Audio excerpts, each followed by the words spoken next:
millions of dollars that turn into thousands of people filled with addiction that will do anything to get a hold of this white powder. Who are the suppliers of this white powder that looks like confectioned sugar, you may ask yourself? Drug cartels. That is a simple answer and the root of the problem of this crave for this drug. My family visits Mexico in the summer regularly, and we spend anywhere from 2 to 3 weeks there, and it is not rare to hear about the violence that these cartels bring.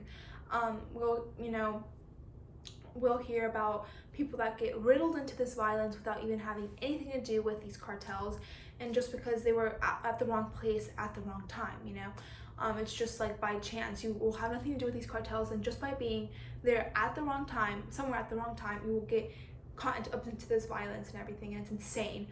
I'm sure many of you have heard about El Chapo.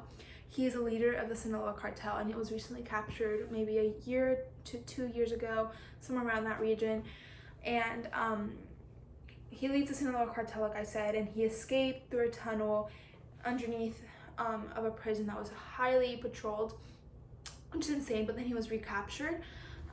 So today I will inform you on cartels, specifically those in Mexico. I will tell you what they do, how they do it, and the income they make off of this illegal business, which is insane how much income they make off of it.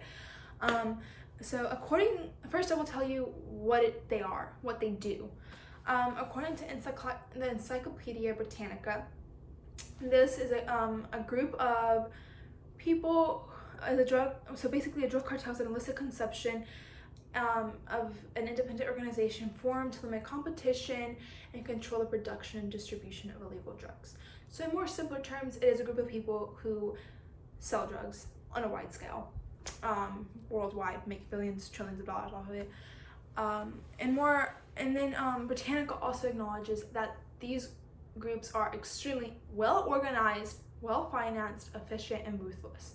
According to BBC News from 2019, there are 4 major drug cartels. The first one being the Sinaloa cartel, like I mentioned. El Chapo is a leader, which is now ruled by his son since El Chapo is in prison, or is said to be in prison. And the Sinaloa cartel is in the northwest, and then there's the Gulf cartel in the northeast, near around the border of Tamaulipas, a state in Mexico. And there's Los Zetas cartel, which is also in the northeast. So if you think about it, this could bring some problems, because if one cartel goes into another cartel's territory, there will be a bloodbath. There'll be a cartel war. It'll be insane. And then the last one is the Jalisco New Generation, mainly in the Tierra Caliente region.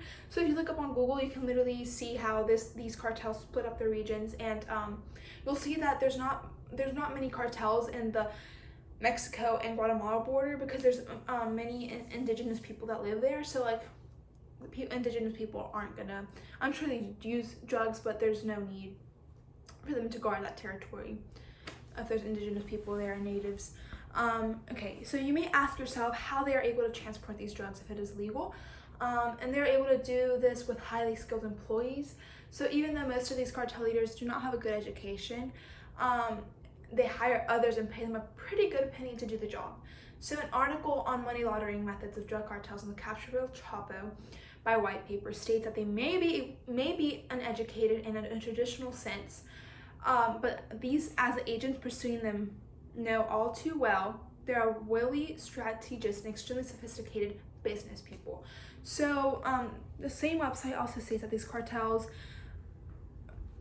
hire teams of computing specialists to hack into data networks, and along with savvy, talented attorneys to help them skirt the legal system.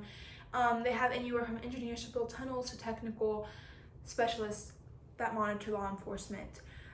So you might think the border's like protected and stuff, but I can assure you half of those ICE people and half of those border patrols are corrupted, and they're working for the cartels to transport these drugs, because they're making a pretty good penny off of it.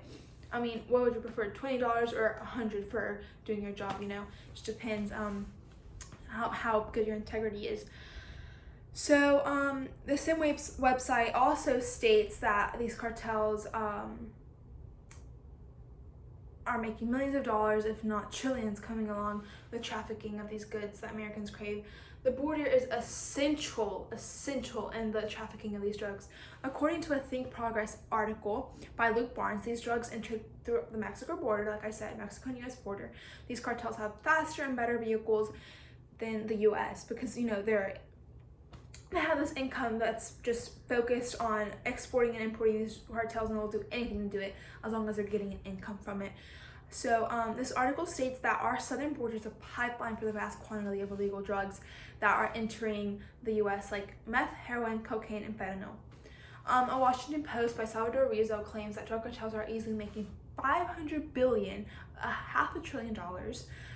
However, since these cartels are operating in the shadows and on the low key, there's no like filing for tax returns, and it is not certain that how much they're making, but this is like an estimate. So they could be making a lot more than this, but this is just an estimate off of what we know and what we can gather. So the coronavirus, you might think like, oh, well, the coronavirus epidemic that's going on right now, how it's affecting drugs. So this is definitely affecting drugs right now. It hit the globe entirely, and the price on everything, including drugs, has gone up. And according to a USA Today, the price of the drug meth has gone up ever since the pandemic, just because it's a lot harder to transport and import these drugs into the United States. So the price of this has gone up. So just think about those people addicted to meth. How are they going to get it, you know? So it's insane how much money is being spent on this. And so today I informed you about drug cartels, specifically those located in Mexico. Hopefully this told you what they do, how they do it, and the income they make off of this illegal business. Hopefully this gives you a good insight of the cartel world and how they operate.